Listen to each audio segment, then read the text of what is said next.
Hi everyone, this is Ami Diamond from SharePoint Wizard. In this episode, I'd like to show you a new feature in the homepage of the SharePoint page of Microsoft 365 or Office 365.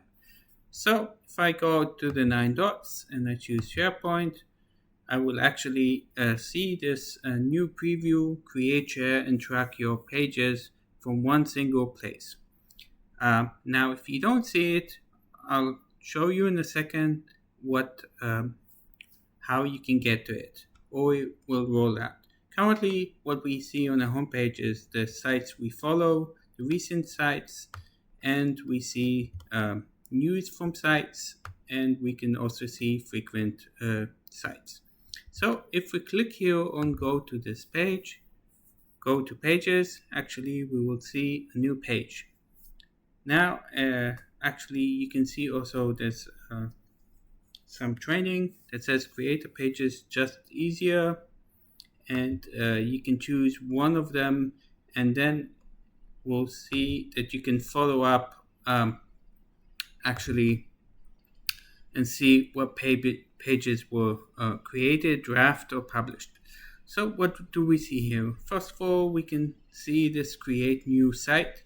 This was also in an old layout. And I believe that if you deactivate it in the SharePoint system admin, then it will not show. You can create a blank page, and here are different all kinds of ideas that you can create: a topic spotlight, a company news, announcement, a status update, and you can see many others, and also a blank. So let's try one of them. So by the way, below you see also the recent pages, what pages are draft, what was published, how many views, when was it modified. So let's choose, for instance, a process, and when I create it, it uses some kind of a template, and you can do adjustments, give a name. I'll just call it 1, 2, 3, 4, and you can change anything here, add pictures, add text, add web parts. When you want to publish, you have two possibilities. One is a publish page which is private, and then you can share it. And the second one is published to a site, so a specific site. Now, I'm not sure what Microsoft exactly wants to do when it means to publish as a page private. That means most probably that it will be stored in your OneDrive. Why would you want to put private pages? There might be specific cases that you want, but mostly I would say it's better to be on a site where everyone has access. So here you can share the page, copy the link, or send it by mail.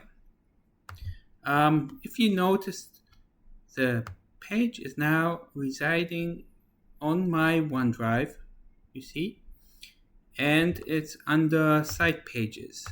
So if I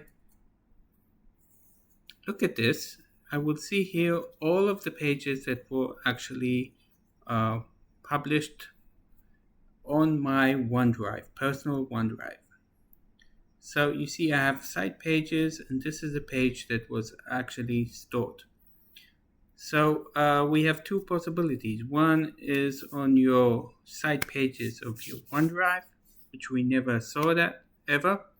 And the second one is like it was before, on a site. And in a second, I will show you how to do it. Just as a demonstration, I will show you. I want to see where the site pages is sitting. So I will look for some kind of a SharePoint page and just to see the site content. So on this site, Ask HR, I will go to site content, and I see the site content has this end of URL. So I want to see the exact thing for this site. So I will add here instead of site pages, I will add this.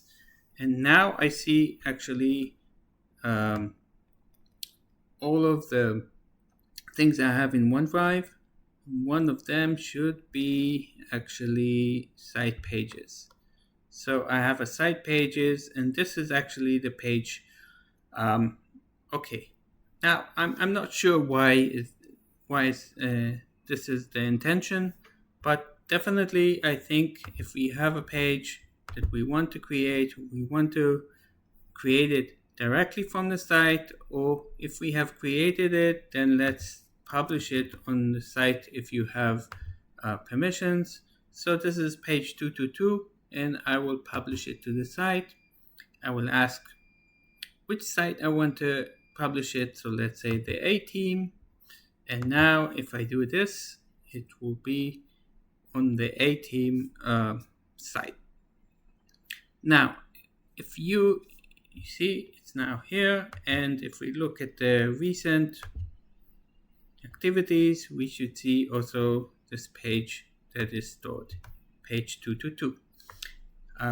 By the way, we will see it also in site content. Now, if you go to your SharePoint homepage and you don't see at all what I'm talking about, then here's a tip. So I will go again to the SharePoint site. I don't see this, but let me look for something different. What I can do is, instead of all of this, what I can do is actually keep the layout 15, and instead of SharePoint, type in begin.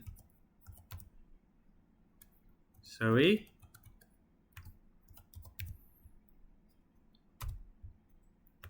ASPX, and this will bring you to this page. So you can play around before it's published. I believe that once it's rolled out, it automatically will do this. Now, I don't think this can replace the original page because we're missing things like recent sites and other things. This is related only for the pages. So I hope they will keep the followed and recent and frequent sites and just link it to a page where you can create more things. So this is my first overview of this feature. If you like it, subscribe, add in the comments anything you think you liked or disliked, and see you in the next episode. Bye-bye.